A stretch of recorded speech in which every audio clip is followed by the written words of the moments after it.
On en vient à l'audition aux États-Unis de Pete Hegseth. Ce sera devant la Commission des Forces armées. Audition qui a démarré, vous le découvrez sur ces images en direct. Mathieu, on vous retrouve en direct de Washington. Cette audition de Pete Hegseth, de quoi s'agit-il concrètement? Bonjour Mathieu. Alors, le secrétaire à la Défense, Pete Hegseth, effectivement, était attendu ces dernières heures devant la Commission des Forces armées de la Chambre des représentants. Ça va durer une bonne partie de la journée et il faut bien comprendre ce que cela signifie. Alors d'abord, on n'est pas dans un tribunal, même si cela pourra en avoir l'apparence. On n'est pas dans une commission d'enquête non plus au sens strict.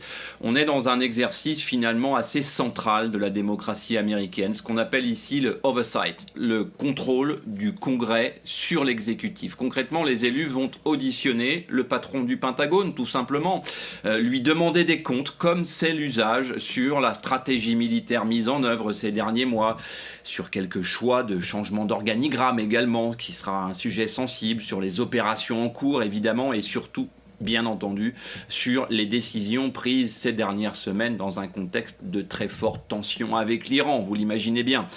C'est une audition publique, sous serment et retransmise en direct, avec des parlementaires qui ont préparé leur dossier, semble-t-il, et qui vont poser des questions donc très précises et qui pourront parfois être agressive. C'est la règle au Congrès. Et ce qui rend cette audition particulièrement importante aujourd'hui, c'est tout simplement le climat politique actuel, bien entendu, sur fond de dossier iranien.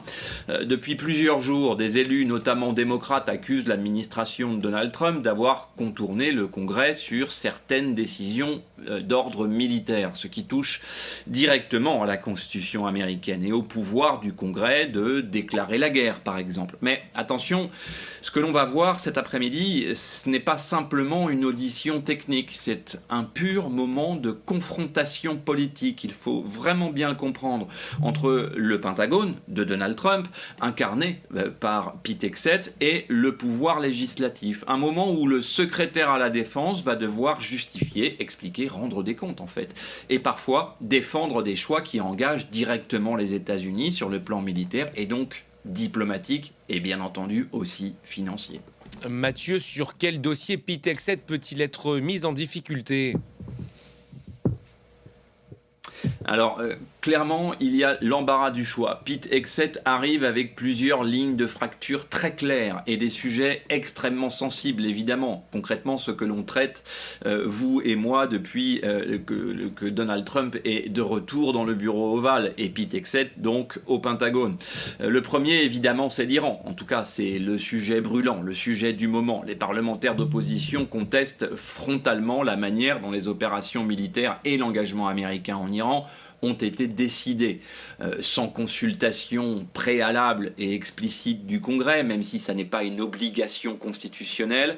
Derrière le secrétaire à la Défense, c'est donc évidemment Donald Trump qui est visé. Et c'est donc là que le débat peut se tendre, parce que on touche au cœur du système américain finalement, à l'équilibre des pouvoirs qui est le fondement même de la nation américaine.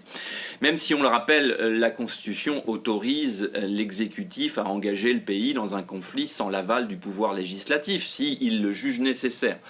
Des élus comme Adam Smith, par exemple, côté démocrate, mais aussi certains républicains plus prudents, vont demander des comptes très précis sur la chaîne de décision, sur le rôle de Donald Trump et sur la base juridique des frappes. Par exemple, des frappes sur l'Iran, l'influence d'Israël, très probablement également, qui pose question ici. Deuxième point de fragilité, eh bien, tout simplement la transparence. C'est vrai qu'une certaine forme d'opacité s'est abattue sur le Pentagone depuis l'arrivée de Pete Hegseth, avec des choix de grands chefs de service ou de grands chefs militaires qui ont posé question.